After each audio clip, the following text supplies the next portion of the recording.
A nation ruled by men alone is like a bird which tries to fly with one wing bound. It rises, flutters, and falls again to earth. Dare to unbind that wing and have patience till it gains strength. Then men and women will rise together and lift humanity to heights before unknown. Beneath the roses and high-class horticulture at Bodent Garden lies a fascinating story of a fabulous woman, a family united behind a cause and a fight for equality that lasts over 60 years.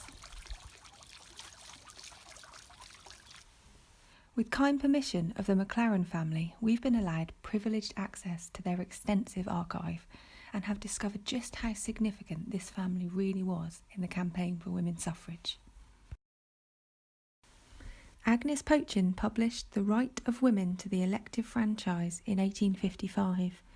She and her husband Henry helped found the National Society for Women's Suffrage in 1868, and Agnes took to the platform to give a spirited speech at its first public meeting in Manchester that year. Priscilla Bright McLaren was Laura's mother-in-law. She was the sister of radical campaigners John and Jacob Bright. Priscilla was an active campaigner all her life, in the anti-slavery movement, the infectious diseases campaign, and the women's suffrage movement.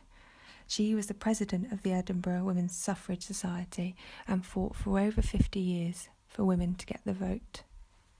Laura McLaren was a force of nature, not just an acclaimed gardener, but a formidable businesswoman, political campaigner and pivotal character in the fight for women's suffrage. Laura attended the first public meeting on women's suffrage, aged 14, and this started her long fight for women's rights. An active member of the National Union of Women's Suffrage Societies, Laura wrote the Women's Charter of Rights and Liberties in 1909, led deputations to Downing Street and chaired many important meetings. This is a story of dedication, determination and drive.